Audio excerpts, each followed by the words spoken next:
Chocolate খেতে কে না ভালোবাসে। ছোট বড় সব বয়সী মানুষের কাছেই চকলেট একটি প্রিয় খাবার। তবে আপনি কি জানেন সবচেয়ে সুস্বাদু চকলেট কী দিয়ে তৈরি হয় এবং কিভাবে তা বানানো হয়? এটি তৈরি হয় কাকাও নামক এক ধরনের ফল থেকে। কাঁচা কাকাও বীজের স্বাদে চকলেটের কোনো বৈশিষ্ট্যই থাকে না। কোনো মিষ্টি নেই, গভীরতা নেই, এমনকি চকলেটের পরিচিত কোনো গন্ধও নেই। আমরা যে চকলেট চিনি বা খাই তা প্রাকৃতিকভাবে পাওয়া যায় না। মাসের পর মাস ধরে চলা একটি জটিল প্রক্রিয়ার মাধ্যমে একে তৈরি করতে হয়। আজকের ভিডিওতে আমরা সেটাই দেখব, কিভাবে একটি গাছের ফল থেকে পুরোপুরি চকলেট তৈরি করা হয়।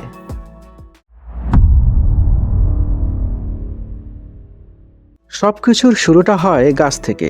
কাকাও গাছ খুবই যত্ন দাবি করে।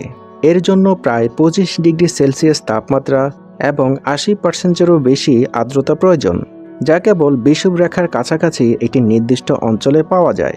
বিশ্বের মোট উৎপাদনের 70%-এরও বেশি কাকাও আসে পশ্চিম আফ্রিকা থেকে।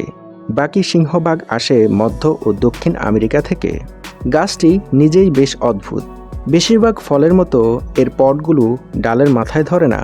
এগুলো সরাসরি গাছের কাণ্ড বা মোটা ডাল থেকে জন্মায়। প্রতিটি ফল পাকতে 5 থেকে 6 মাস সময় লাগে। রং দেখে বোঝা যায় সেটি কখন প্রস্তুত।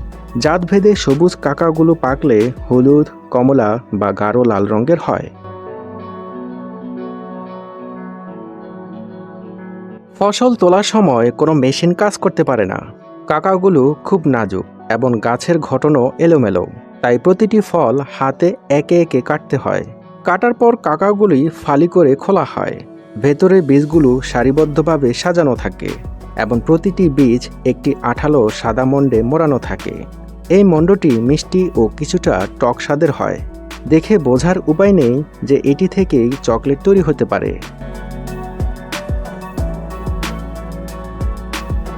সাদা মণ্ডটি মোটেও বজ্র নয়, বরং এটি অত্যন্ত গুরুত্বপূর্ণ। বীজ এবং মণ্ডসহ সেগুলিকে গাজন বক্সে রাখা হয়, যেটাকে বলা হয় ফার্মেন্টেশন। এগুলো মূলত বড় কাঠের বক্স, যা কলা পাতা দিয়ে মোড়ানো থাকে এবং স্তরে স্তরে সাজানো থাকে। বক্সগুলো ঢেকে 3 থেকে 9 দিন পর্যন্ত রাখা হয়। কর্মীরা প্রতিদিন বা 2 দিন পর পর বীজগুলো উল্টে পাল্টে দেন, যাতে সবগুলোতে সমানভাবে বাতাস লাগে। এটি সেই ধাপ যা অনেকেই জানে না। কাঁচা কাকাও বীজে চকলেটের পরিচিত স্বাদগুলো প্রায় থাকেই না। গাজন প্রক্রিয়ার মাধ্যমে সে স্বাদগুলো তৈরি হতে শুরু করে। তাপ এবং অ্যাসিড বীজের ভেতরে প্রবেশ করার ফলে বেশ কিছু রাসায়নিক বিক্রিয়া ঘটে। ভালোভাবে গাজন হওয়া একটি বীজ মাঝখান থেকে কাটলে তার ভেতরটা গাঢ় বাদামি রঙের হয়। গাজন শেষে বীজগুলোকে রোদে শুকানোর জন্য ছড়িয়ে দেওয়া হয়।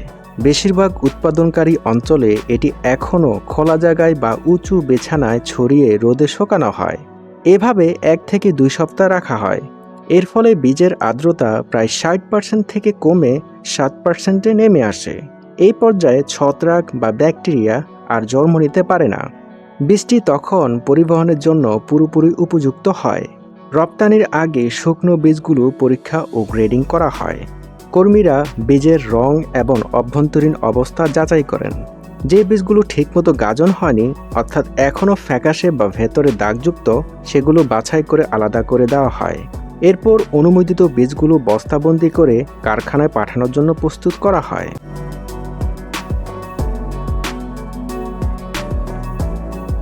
বীজগুলো কারখানায় পৌঁছালে কাজ শুরুর আগেই দ্বিতীয় দফায় এর গুণমান পরীক্ষা করা হয়। যাচাই করার পর প্রথম ধাপ হলো পরিষ্কার করা। বীজগুলো ভাইব্রেটিং স্ক্রিনের ওপর দিয়ে নেওয়া হয়, যা ধুলোবালি, টুকরো এবং পরিবহনকালীন ময়লা দূর করে। এরপর সেগুলো প্রি ট্রিটমেন্ট এলাকায় যায়, যেখানে রোস্টিং শুরু হওয়ার আগেই পানি দিয়ে বীজের উপরিভাগ ধুয়ে ফেলা হয়। এরপর বীজগুলো রোস্টারে ঢোকানো হয়। ঘূর্ণায়মান সিলিন্ডারের ভেতরে উত্তপ্ত বাতাস সারাক্ষণ চলাচল করে। সেখানে 30 মিনিট থেকে 2 ঘন্টা পর্যন্ত বীজগুলো ঘুরতে থাকে। এই সময়ে বীজের আর্দ্রতা শুকিয়ে যায় এবং এর ভেতরে থাকা 3 শতাধিক রাসায়নিক উপাদান একে অপরের সঙ্গে বিক্রিয়া শুরু করে। ঠিক এই মুহূর্তেই চকলেটের সেই পরিচিত স্বাদ তৈরি হয়। রোস্ট করার আগে বীজের গন্ধ অনেকটা মাটির মতো ও টক হয়। রোস্টিংয়ের পরে এটি ঠিক সেই গন্ধে পরিণত হয় যা চকলেটের।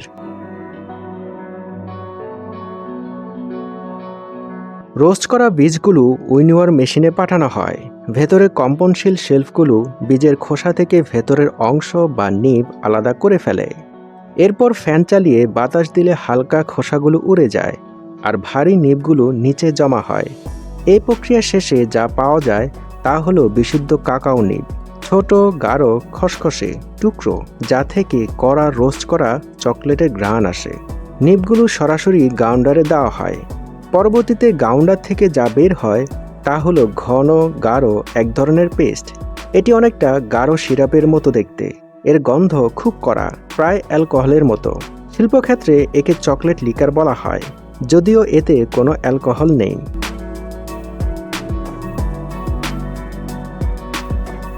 পরবর্তী ধাপ হলো ক্যারামেল বার এবং চকলেট বার তৈরি করা। একটি বিশাল ট্যাঙ্কে 500 পাউন্ড মাখন নিয়ে পুরোপুরি গলানো হয়। একবার পুরোপুরি তরল হয়ে গেলে এটি একটি বিশাল ক্যাটেল কুকারে পাম্প করে পাঠানো হয়, যেখানে বাকি উপকরণগুলো যোগ করার অপেক্ষায় থাকে। এরপর আসে ব্রাউন সুগার বা বাদামি চিনি, একদম আসল বাদামি চিনি। তারপর দেওয়া হয় কনডেন্স মিল্ক, হেভি ক্রিম এবং সামান্য ভ্যানিলা ও লবণ। প্রতিটি উপকরণ একে একে আলাদাভাবে ক্যাটেলের ভেতর দেওয়া হয়, যতক্ষণ না সবগুলো উপাদান মেশানো শেষ হয়। এরপর যন্ত্রটি কাজ শুরু করে। এটি ধীরে ধীরে সবকিছু মিশিয়ে রান্না করতে থাকে। তাপের প্রভাবে আলাদা সব উপকরণ মিলেমিশে তৈরি হয় মসৃণ ও সুষম ক্যারামেল। আপনি সরাসরি এর পরিবর্তনটা দেখতে পাবেন। শুরুতে মিশ্রণটি হালকা রঙের ও পাতলা থাকে, কিন্তু রান্নার পুরো সময়টাতে এটি গাঢ় হতে থাকে এবং ঘন হয়ে ওঠে। ক্যারামেল সঠিক ঘনত্বের হয়ে গেলে সেটিকে একটি দ্বিতীয় কুকারে সরিয়ে নেওয়া হয়। যখন ক্যারামেল এবং চকলেট উভয় প্রস্তুত থাকে তখন সেগুলো একসাথে ছাঁচে ঢালা হয়। ভরা ছাঁচগুলো এরপর একটি কুলিং টাওয়ারে পাঠানো হয়। সেখানে ঠান্ডা বাতাস ও নির্দিষ্ট তাপমাত্রায় প্রায় 20 মিনিট রাখা হয়। চকলেট ঠান্ডা হওয়ার সাথে সাথে সেটি কিছুটা সংকুচিত হয় এবং ছাঁচের দেয়াল থেকে আলাদা হয়ে আসে। এরপর পরীক্ষাকরণ ও মোড়কজাতকরণ এবং শিপিংয়ের জন্য প্রস্তুত হয়। প্রতিটি বার লাইনে কোয়ালিটি ইন্সপেকশনের মধ্য দিয়ে যায়। ক্যালিপার দিয়ে ওজন এবং মাপ পরীক্ষা করা হয়। বাণিজ্যিক পর্যায়ে প্রতি মিনিটে প্রায় 160টি বার মোড়ানো হয়। এরপর বাইরের কভার দেওয়া হয় এবং সবশেষে বক্সে ভরে বাজারজাত করা হয়। তো বন্ধুরা, আশা করি আজকের ভিডিওটি আপনাদের ভালো লেগেছে। এই ধরনের ভিডিও নিয়মিত পেতে আমাদের চ্যানেলটি সাবস্ক্রাইব করুন।